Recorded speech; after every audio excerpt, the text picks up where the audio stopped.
All right. We are in the building, y'all. I'm always singing. All right, y'all. We getting ready for a special Mother's Day event. So go ahead and make sure y'all tune in. Hey.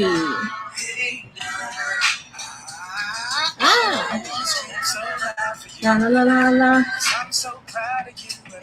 What I'm about to do.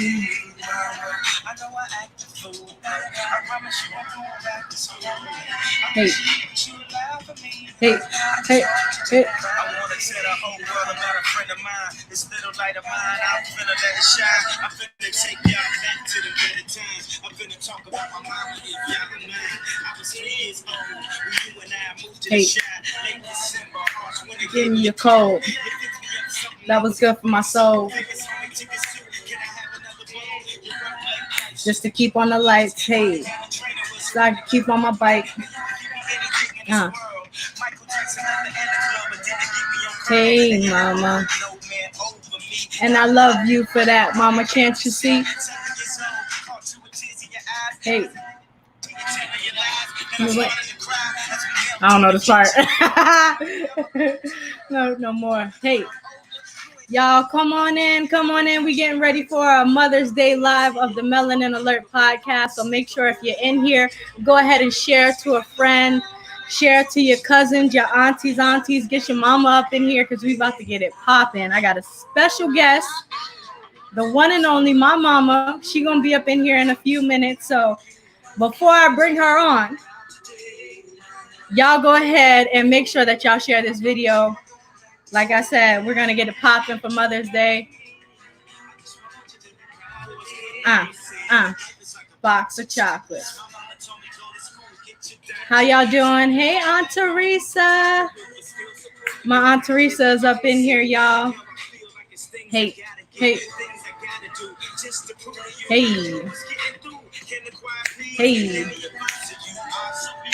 To me, can't you see? Hey, Nikki Giovanni.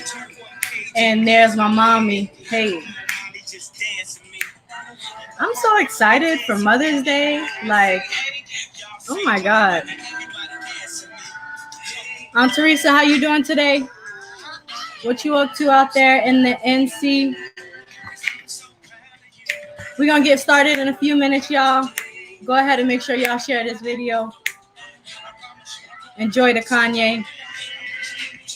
Hey.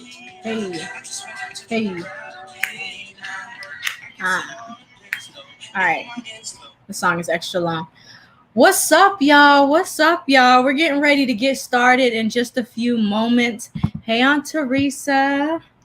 My mom is backstage right now, getting tuned, getting settled in. So y'all make sure that y'all share this live right now. We're going to get started with some special questions and an interview with the one and only, the exclusive, the Melanin Queen, the official Melanin Queen, my mama, which I'm excited about because, you know, me and my mom got a dope little relationship. I don't know, but I can't vouch for everybody else's relationship. But my mama's my homie.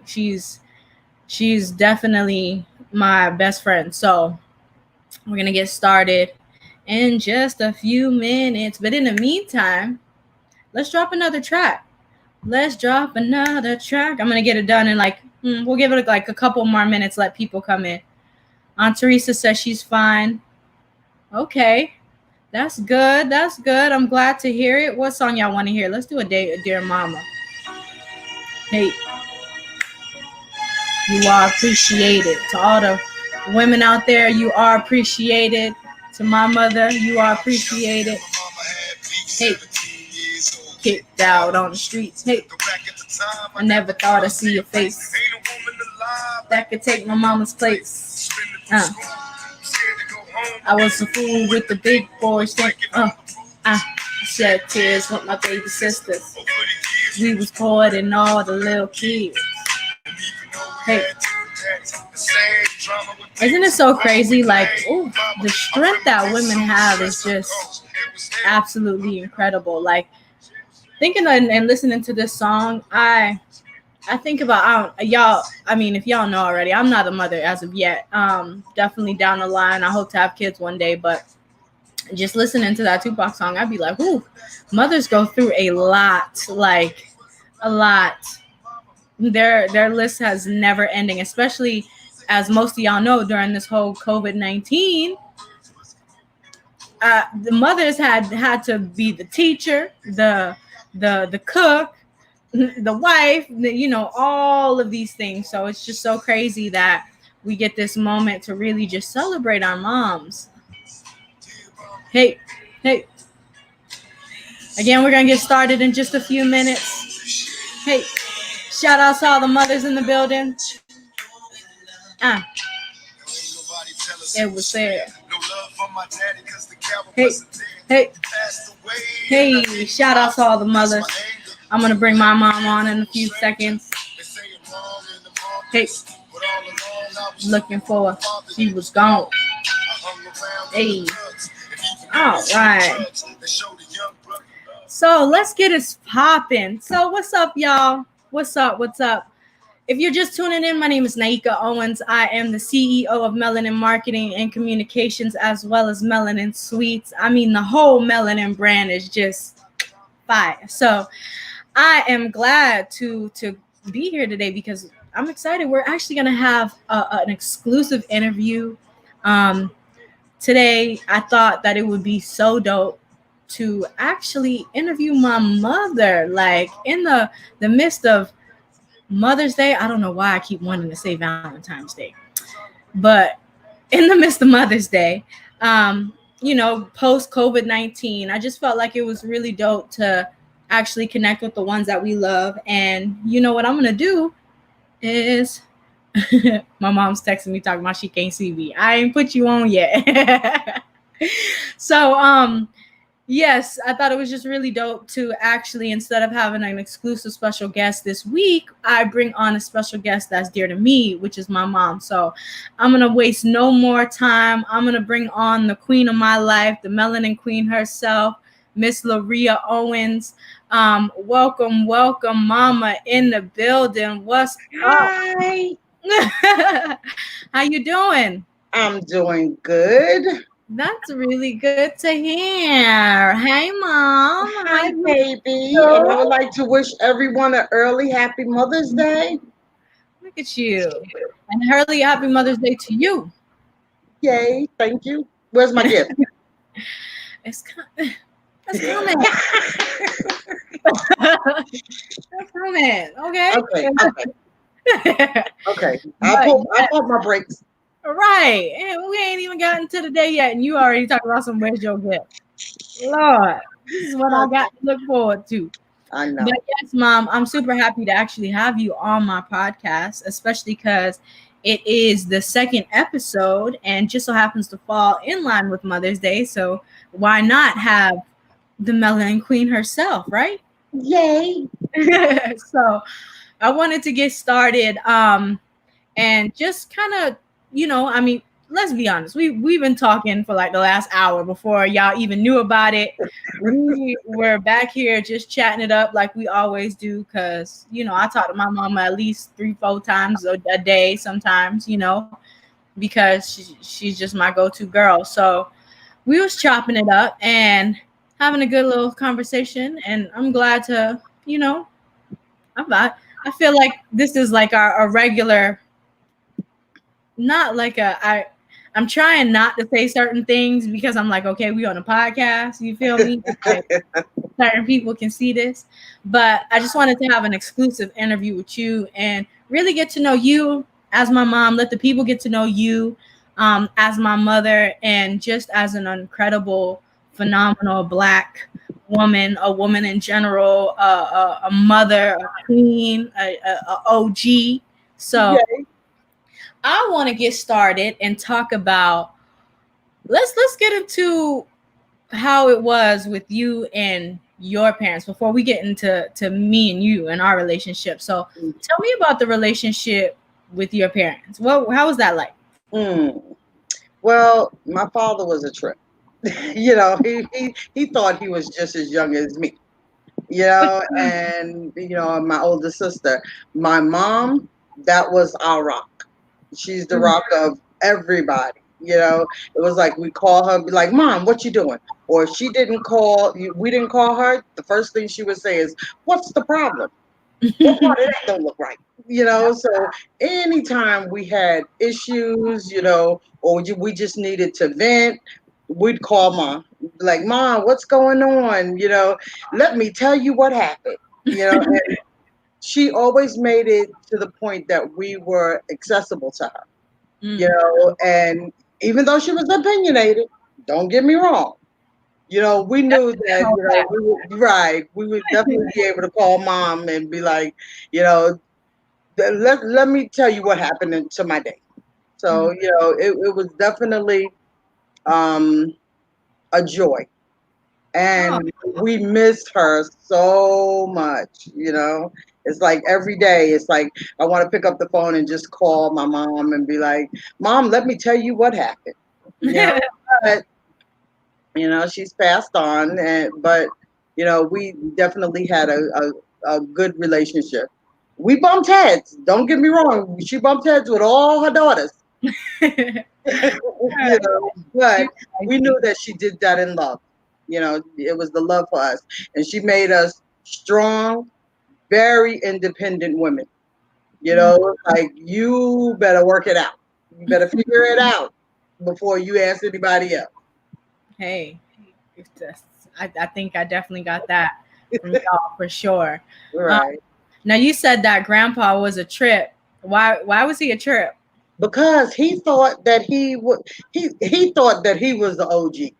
Really, he just felt like he was the cat's meow, and so any given time it was like, you'd see him out, out in the street too. It's like, hello, but he passed when I was pregnant with you, so he didn't get to meet you. Um, but yeah, he was definitely a trip. Him and his sisters, my aunt Barbara and my aunt Faye. Oh my goodness, it was just a joy. They were like party people. And growing up, I remember being able to, like they would have card parties, and it's like I can't wait till I get up older to learn how to play spades and bid whist. You know?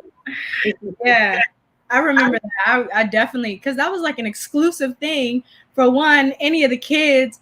I mean, grandma for the most part, she definitely taught us backgammon for sure.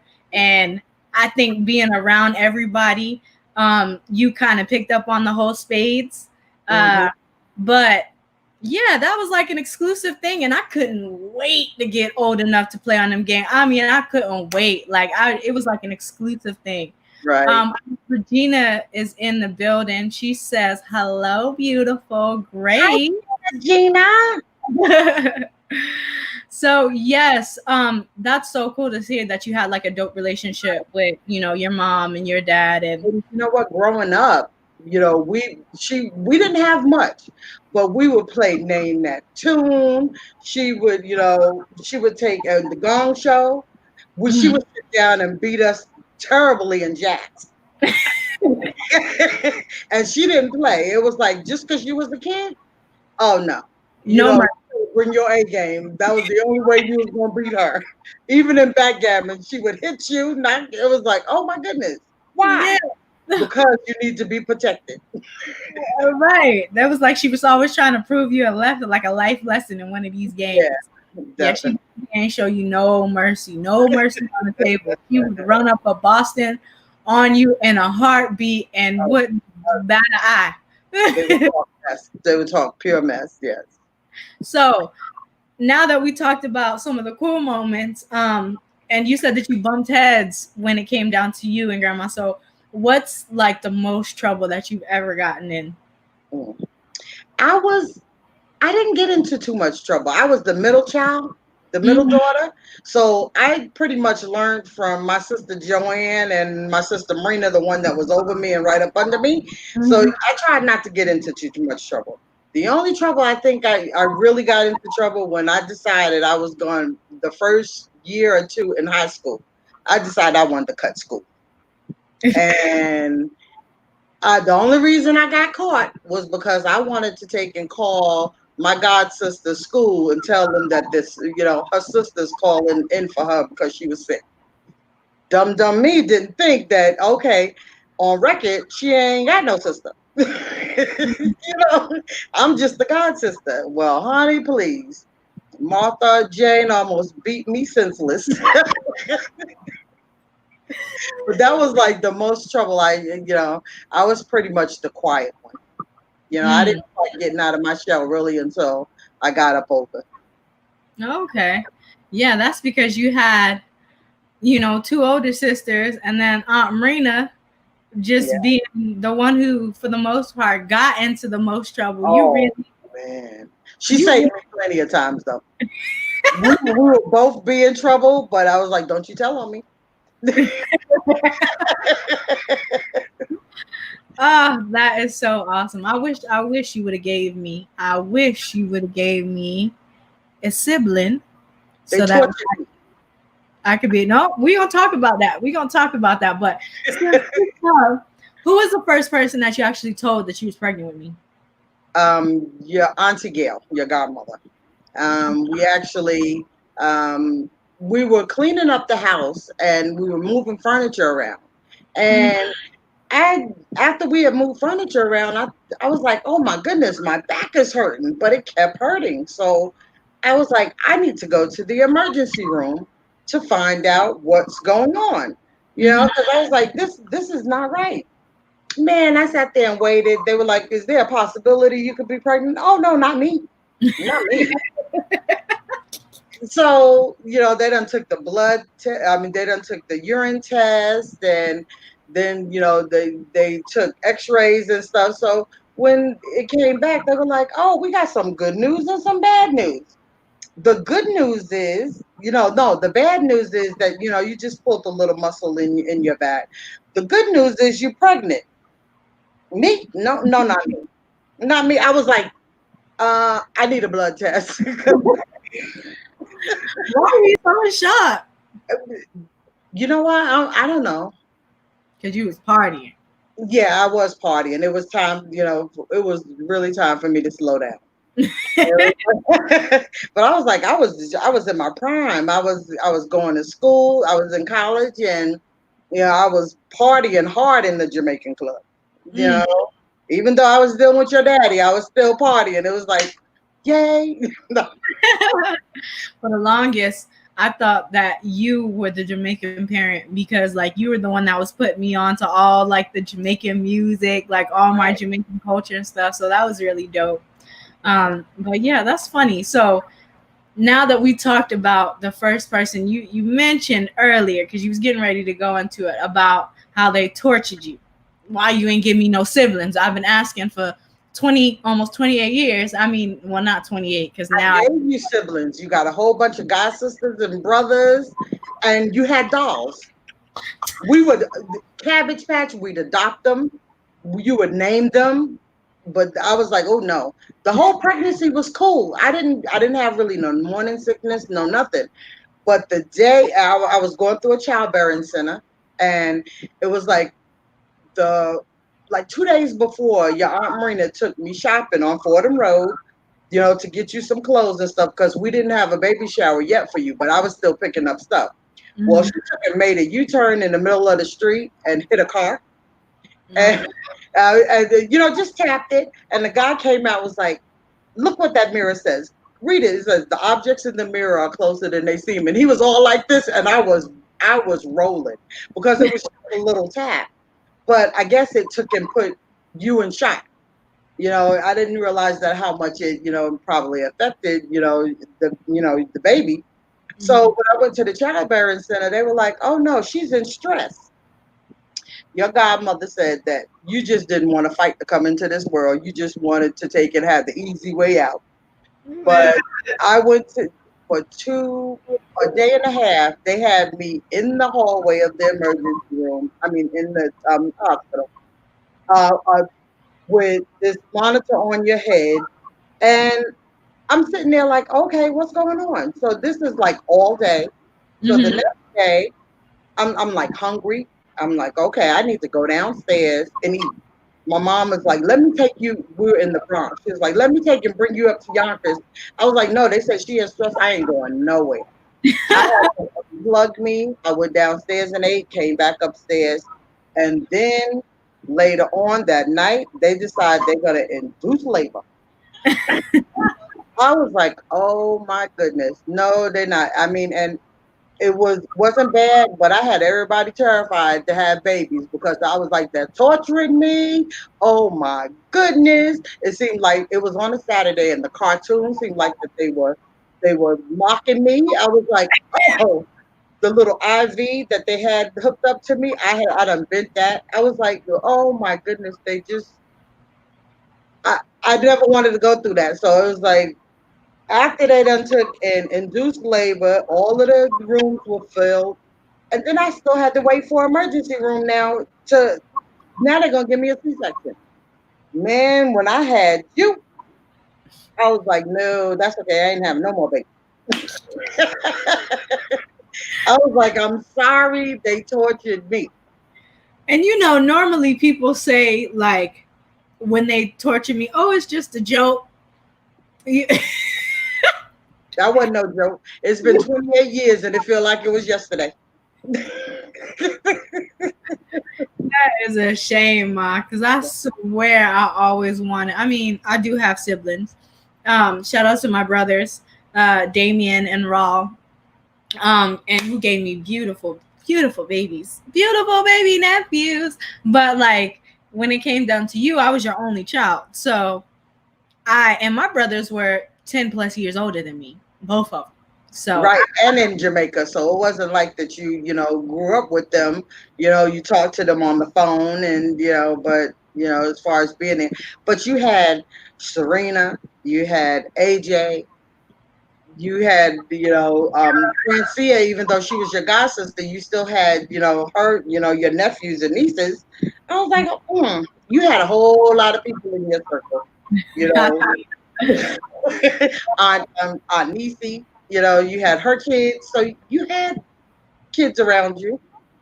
yeah, definitely. Speaking of family, your sister is in the building. Oh, Aunt Joanne. And I did see you said that Aunt Teresa was on too, right? Yes, she is. Mm. She said, "Hey, this is Auntie." Hey, Auntie. But yes, Ma. So that's super funny. But yeah, man, you're right. I ain't gonna lie. I definitely had a big support system. and Um, then too, you figure my nieces and nephews, I mean nephew, they were all way older than you, so you were actually the youngest. You were in the age of the great grandkids, yeah. so it was like you were pretty much grown. You was an old soul, so you was always around adults. Pretty much all your life, so you ain't had no other choice but to be grown. Now, speaking of me, talk about me. Like, what was the most annoying thing that I did as a baby? Like, as like an infant baby. You know how people like get like keep you up. Let's say, but any time before 3, like what was the most annoying thing you could say I used to do? Mm, I'm not. Hmm, I'm not really sure. Because I was a good baby. You were a good baby. You talked a lot. That you definitely did. You I still talked, yeah, way way too much. And as you got up older, like around 4, everything was mommy, mommy, mommy, mommy, mommy, mommy. Nika, stop calling me mommy, mommy. And then I would be like, yes, Nika. And then you have to sit there and think about then you're like, mommy. It's like, girl, stop calling my name. You used to tell people when you were old enough. You used to tell people like, how, my mommy's 28. My mommy's 28 years old. that's I because was that's like, how old you told me I was. I because mean, you would go around and tell everybody just volunteer. Like that ain't their business. And then when you finally realize when you got up older that, okay, I'm getting a year older, but my mommy is still 28. Yeah, like how are you? How every year I ask you how old are you? Are you 28? But I'm getting older every year. And then on top of that, then when I found out, it didn't really hit me until I found out that you had me when you were 28, and I was like, you know what, I can't. Your Aunt Teresa used to always say, she would always be like, Nika, your mommy is not rich. Because you would tell her, that's okay. My mommy would give me another one. She's rich. It's like, no, your mommy has to work hard for everything that she get. Your mommy is not rich. She's like, that's okay. My mommy's rich. But Mm. you were the only child. But I gave you things in moderation. So, but you just felt like that was your niche to get anything you wanted. And if you broke it, I was gonna buy another one. I think that's But every kid out there. yeah, but That, my thing was is like if you didn't pick up your clothes, I mean your toys, I would get so mad. And there was a children's center down the street from where we used to live at in the project. mm-hmm. I had you take um your kitchen set. Wheel it. The kitchen set was taller than you, but you didn't want to keep them toys up, and I made you march it right down there to give it to them. It was like it's brand new. Why are you giving it away? Because I don't know how to appreciate my toys. My mom said you crazy as you want to be, because the only thing you're gonna do is buy things over again. That's okay. Maybe she'll learn. Aunt Francine said I made up a lot of storylines. I was an automatic kid. You know what? But And I broke my glasses every week. and Papa Francis, which is Francia's father. Oh my goodness, your godfather. He would come get you. Y'all would go on little shopping sprees and go out to eat. And he would always buy you these real colorful clothes, He was and you trying. loved them.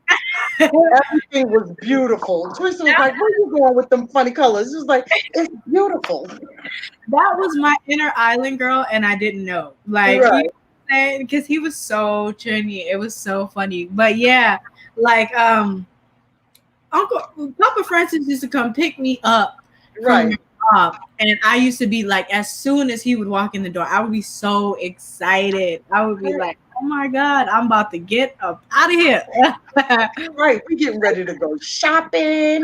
You would have all these clothes, and then he'd show you how much, like what food y'all ate. It was a mess. I'm telling you, you were spoiled by.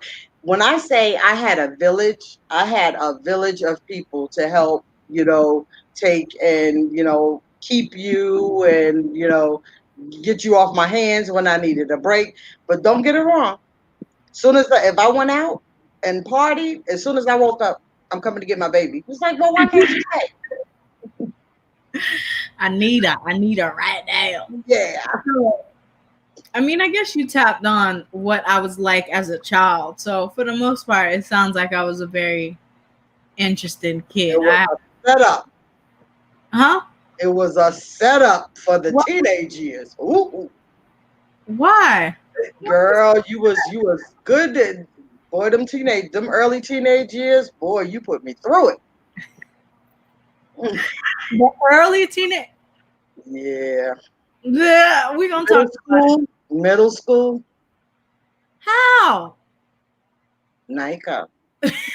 You don't remember that you had these two cousins that didn't like you and your god sister, and y'all used to always get into fights. Ma. Now that I has mean, nothing. I didn't say that you didn't defend yourself, Yeah, that but look, that it was rough.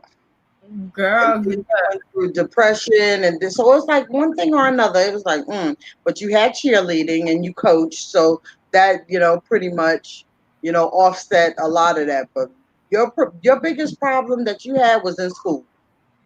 Ever since you was little, you thought you was the teacher when you was little. When you got up older, they didn't put you in the advanced classes because they didn't have no room. So you would do your work and just bother everybody else.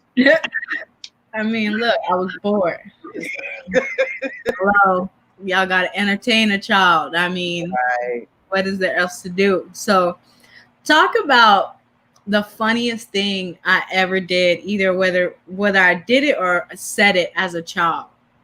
Mm. Because I could think of some funny stuff, but Oh my goodness. I remember you were maybe about 9 or 10 months old. mhm. And your Aunt Gail was staying with me, and we were all in the living room. And you used to love like videos, like Little Mermaid, Barney, all of them sing along things.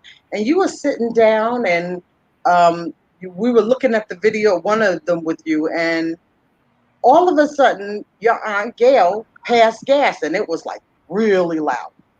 You looked at her. You got up off of your chair was your potty.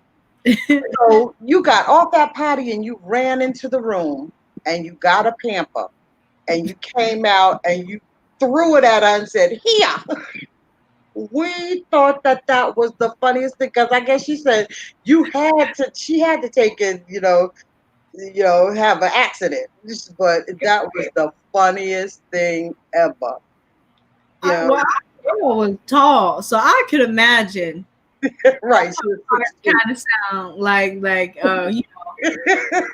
rough side. You feel me? Right, right. But But you were always doing. um, remember the video of me that y'all always used to show us? What was it? Um, Oh, of you and Janae. yeah, the one where I used to when I was trying to put on the pants. Oh, okay. And I put Oh, pants I in. had that was when they had the earthquake here in California, and I had Janae and you at the same time. So y'all were about like 2 years old. Um, you decided you was gonna dress yourself, but you put your both legs in one part of the pajamas, and you would take 2 or 3 steps, and you would fall down. And Janae would come behind me and was like, "Pull your pants up, pull your pants up." And you was like, "No, get away, get away, get away." But you could not tell. And you're looking like, "Well, why is it that I can't walk?" But you were so proud that you took and put these pants on by yourself, but you couldn't walk because both legs was in the same leg. That I was have that on videotape. It was a mess. was the I gotta fun. transfer them too. That was so freaking funny. Oh my god, we laughed about that. We showed that for a good little minute because I was like, Yes, you couldn't tell me like I was not trying to let y'all help me. Like, no, right, I got it. Like, and right. how was I? You was about about 2.5, but Janae, and you were one of those type of kids that you knew how to put your own stuff, your VCR tapes in the machine and sit down and watch it. When I got Janae, I mean, I could put you in your crib and no problem. Janae done taught you how to climb out the crib. I was like, I put y'all in the crib, and all of a sudden I hear this feet running around. I was like, wait, they don't know how to get out. She done showed you how to do that. Y'all would, yeah. She was the little rebel. Yeah. So after Shout that, I had to watch out for you because you knew a whole lot of things that you didn't know. She was from the school of hard knocks. my big cousin was putting me on. She was trying to get me trapped from, I was trapped out there. She was trying to help us out. Right. So when I was little, what did you actually think that or I was gonna be when I grew up? Mm. I don't know. It changed. It changed every time I turned around. You were going to be a singer. You was going to be a dancer. Then I used to take you and Janae, and then when Ostina when she was born and she came to New York from Bermuda, I used to take y'all down to the Children's Museum in Manhattan, and it Mhm. was an interactive museum. So y'all would go, it would be like y'all would go through these little tunnels of the digestive system. Y'all would take and do videos of like a studio game show. Mhm. So then at one point you was going to be a doctor. Mm-hmm. Then you were going to work in you know when I took you to the museum and they let you do the video. You know, all the kids that came in, they were the contestants. You did the video machine, and then they had the announcer. Mm-hmm. So then at that point, you was gonna do that, and then then you was gonna be a baker. You thought that you could bake, but I didn't allow you to. You was messy. It was like, oh my, I know kids are messy, but you were just like careless when it came to putting things too close to the eye. And it was like, if you mixing stuff, it's all over the place. I mean, I do have, looking back, yes, I do have a little OCD. And I guess, well, Little, back then they didn't really look, they didn't really categorize it back then. Now, mom, you are not gonna get on my podcast and act like as if you got a little back, CD. I'm gonna need all my family members that is watching this right now to tune in and chime in and tell these people. And don't let my mama fool y'all. This lady is a type A. Like, you hear me?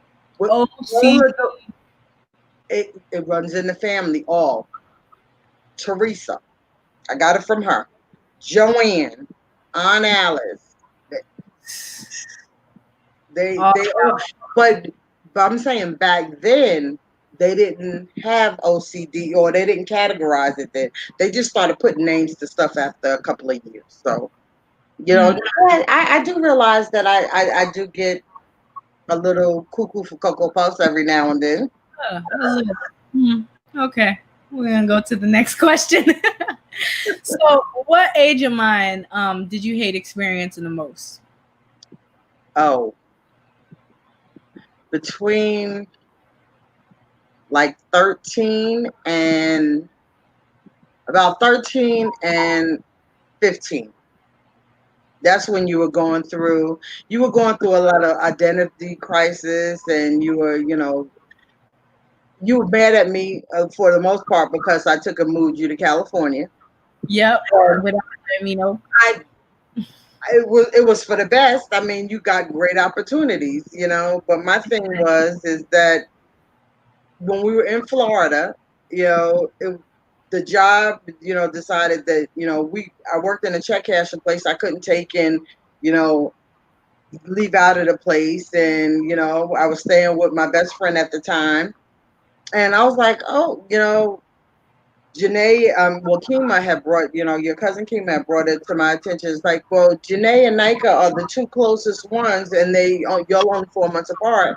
Why don't you come out to California? The house is big enough, and they can be raised together because pretty much in each generation, we were always raised up with our cousins. And Hmm. with us, we had sisters, but our cousins, were close to us like sisters and brothers too. Hmm. So great opportunity, not a problem. But you didn't, because I told you you were going out to visit for Yeah, the summer, and I then friends. I had a whole little life. I was supposed to go. Now, see, for all of the people who are tuning in who live in Florida now, I was actually in Florida at this age, and I was attending. I had just graduated Oriole Elementary School. I was supposed to. I had plans, baby. I was going to Lauderdale Lakes Middle School. I was going to graduate from Boyd Anderson. Shout out to Rochelle, who I'm so like, who's such a dope person now and is the alumni of Boyd Anderson. So I probably would have known her or cross paths with her. But like, yeah, I had plans, and you just scoop. Like, I was like, oh, okay. well, between you and then even Kamel was like, you didn't have to leave. You did, yeah. I was like, but I felt that it was a better opportunity, and it just seemed like that there was more opportunities for you here in California, which it was. I mean, you started cheerleading, you started coaching cheerleading, plus cheerleading all through middle school and high school. But then Mm-hmm. at middle school, I wanted to take him, I was homesick for Florida. So I was like, let's move back. No, mom, I don't want to move back. I got my friends here and I want to graduate with them. And then after you graduated, where did you go back? And After you graduated, went right back to Florida. to Florida. That's crazy. Yeah, but you at that point. It was really really rough. You know, you just seemed to take in internalize things. So it wasn't like, we were always close, and then all of a sudden now you're not talking to me. You're suffering from depression, and it just got to the point like I don't know what to do for you. And then you would just by it being me and you, it was like, okay, you're not gonna come in here and be mad at me. It Even it was so hard because I think that like at that age, I could specifically remember going to, like, you have to realize I went from being in a place which was so culturally fluent. Like Florida has always had been a pot of so many diversity cultures, um, especially when it comes to island people. Like you have everything here.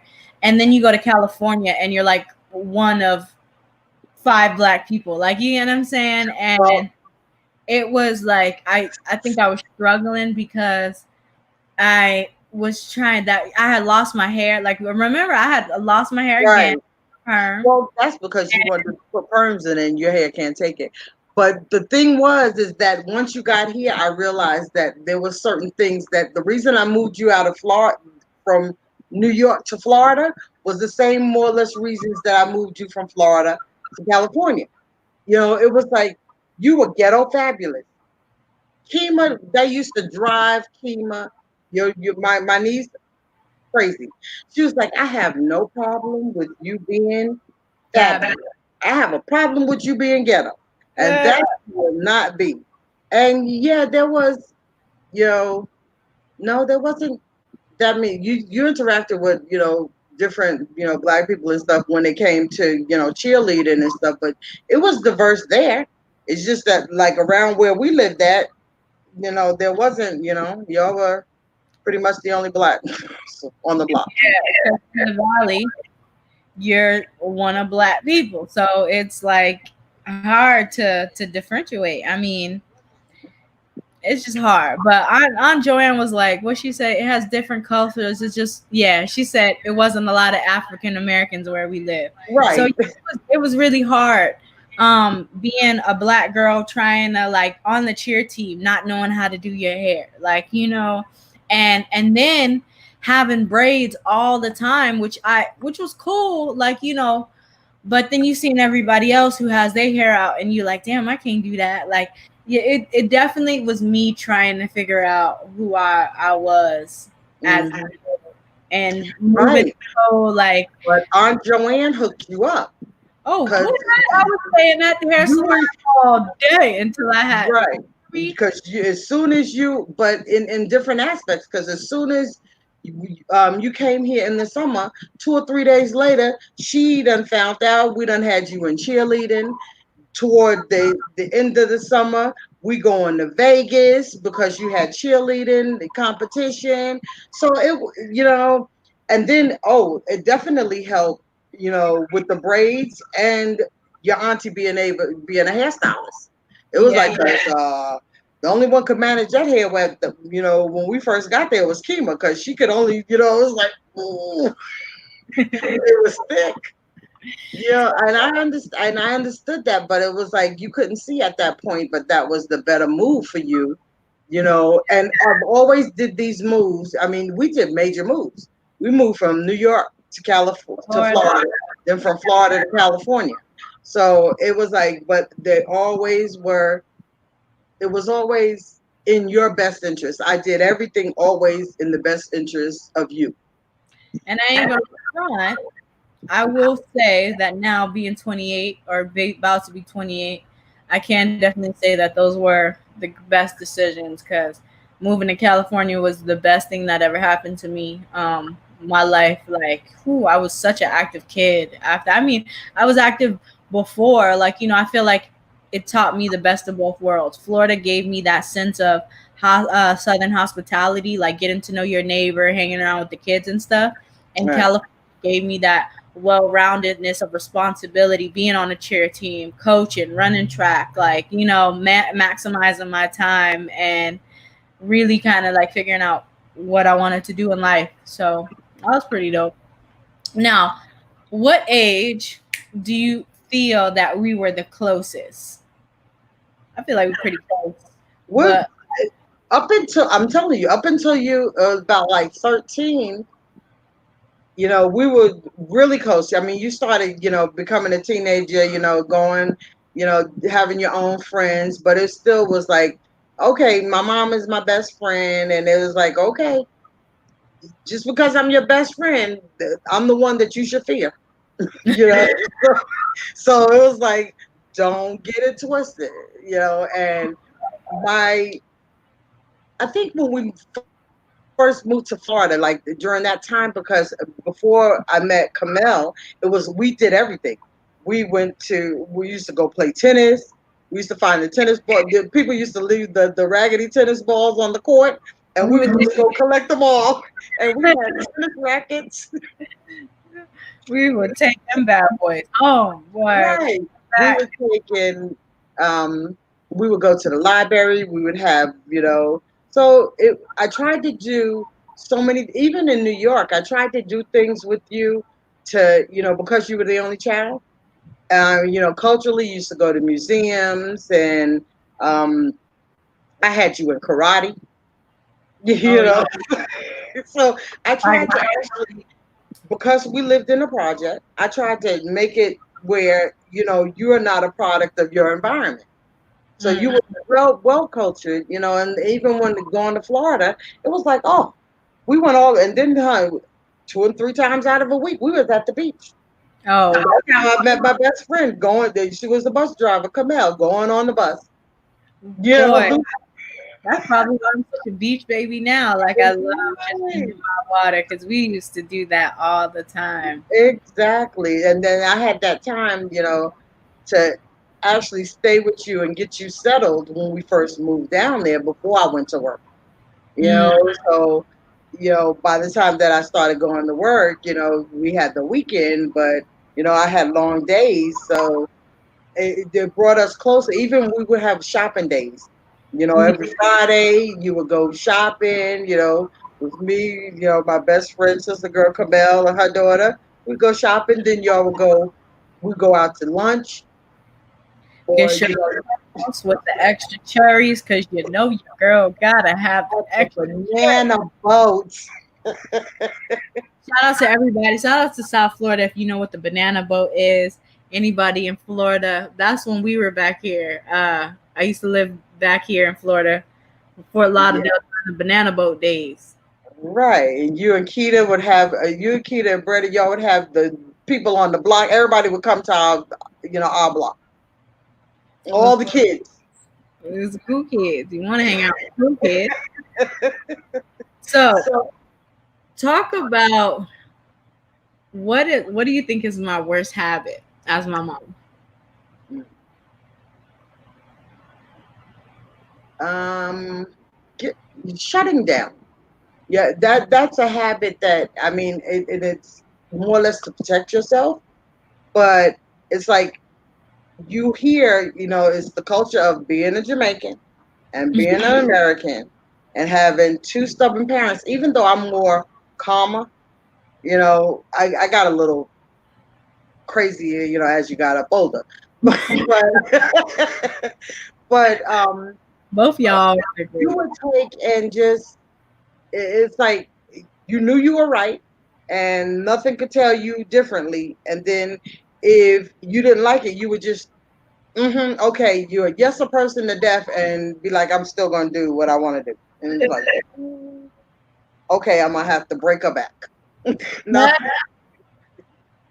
but, I was gonna say bite my nails, but um, you oh, took yeah. you took my real my Well, your inner self. Well, yeah, you still bite your nails. Well, no, not so much now since, I'm getting better. I'm getting better. We just yay. we don't do that. So, what is the best part about being my mom? Um, just the closeness that we have. And I think a lot of times when I get sad is when we have disagreements, and I have to, like, okay, I know this is my heartbeat, but I end up sometimes being just as, if I had to punish you, I would be more upset than you would. You would get over it. I'm calling Teresa. I had to, get on her. It was like, knock it off, would you? I was like, but we bonded, But I think, you've always been a joy. You've always been a little character. I told you you was an old spirit.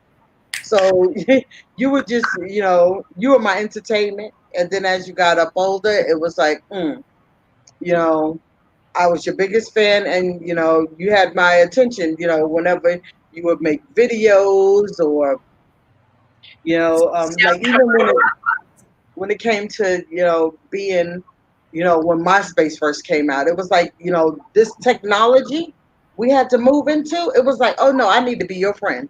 I never knew nothing about no MySpace, Mm-hmm. but I had to. You had to create me an account, and I had to be your friend because I needed to know. Because I'm your mom, and even though you didn't lie to me, it was always, what somebody is doing around the people that they hang out with. Mm-hmm. So it's like, you ain't doing this. Let me see what your friends are doing. It's like if you and your friends were together, and you saying you ain't doing nothing. It's like, The fifth.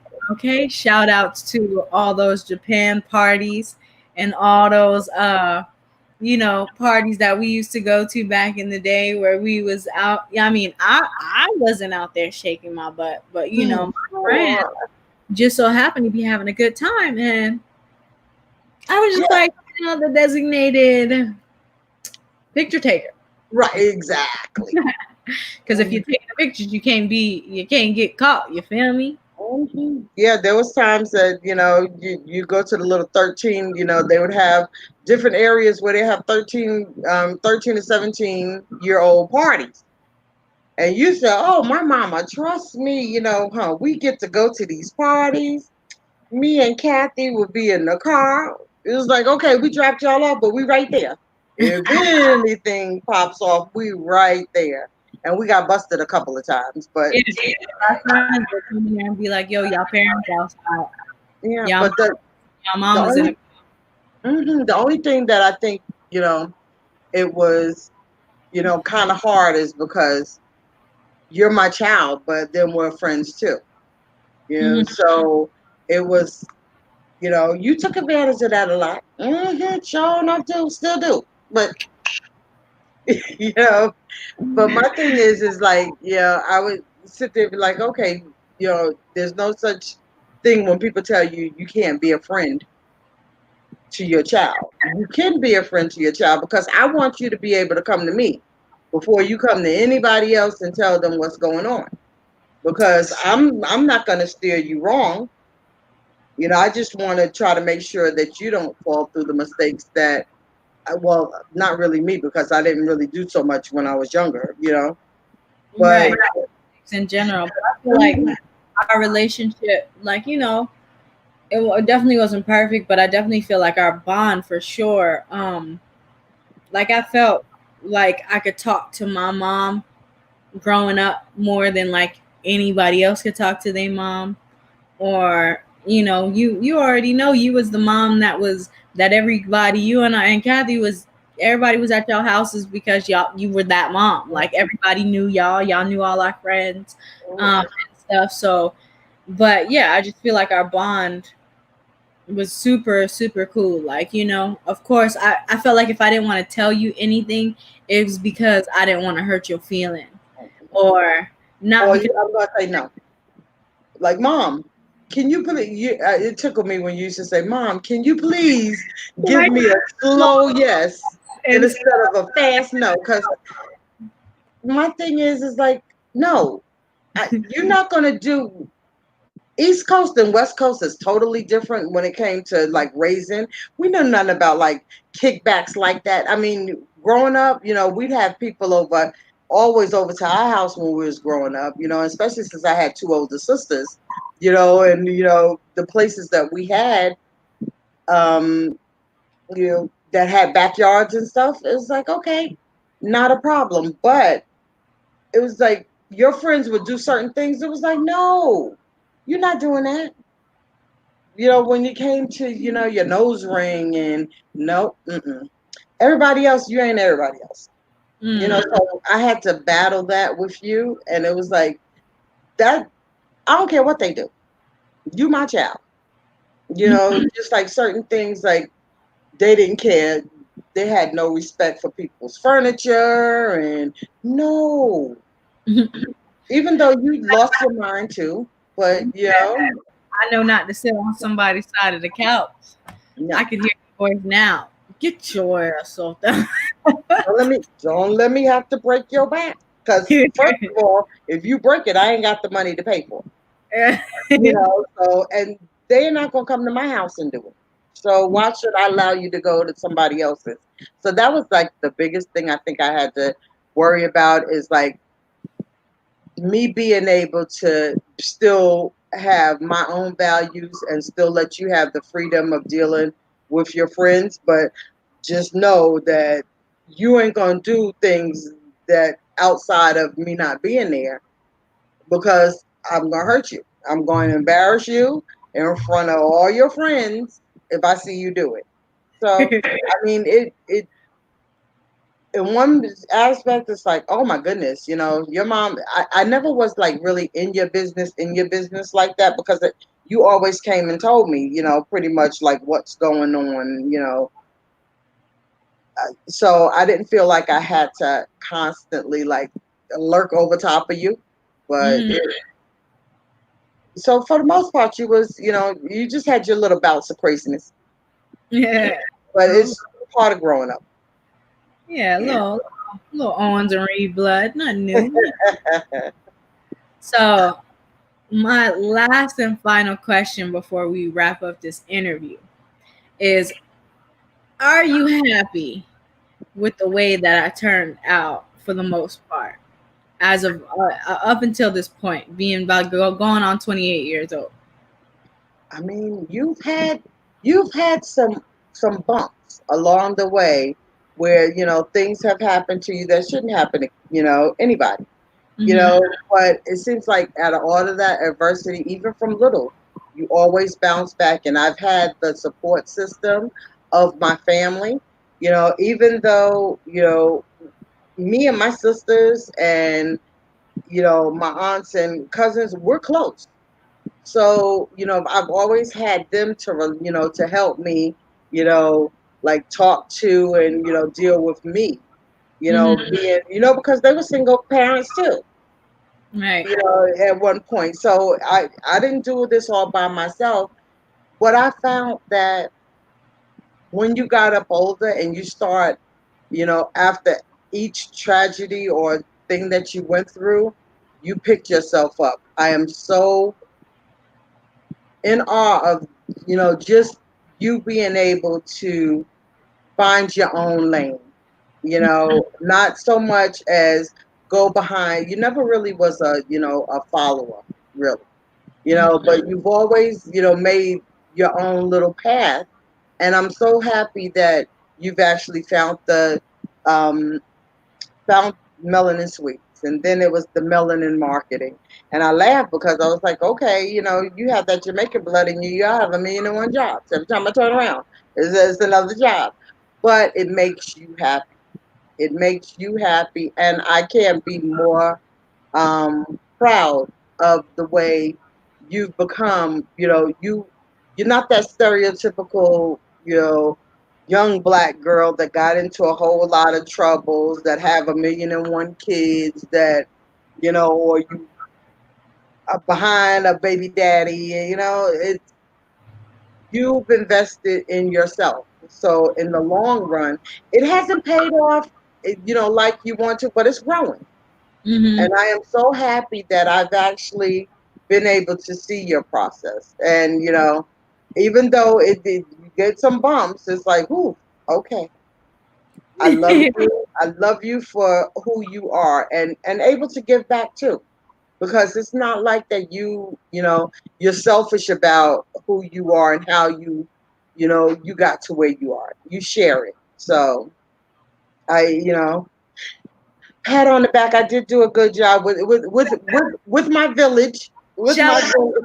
shout out to the whole squad that helped create what Yes. we're doing today.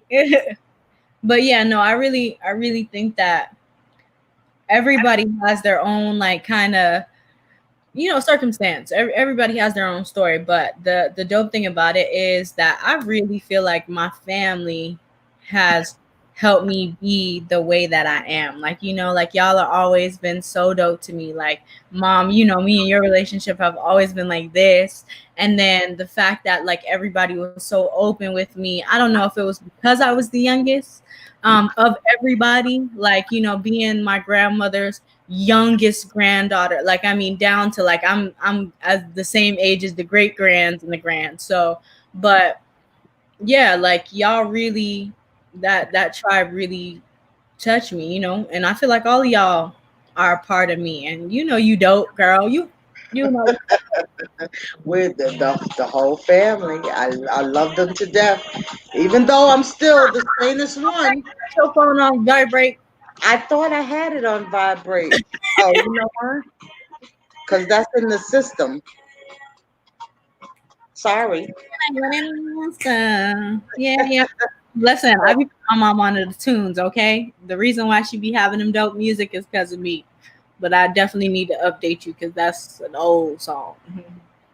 Chris Because Brown made that was about a 3 or 4 text. albums since That then. was a text. They want to answer for me.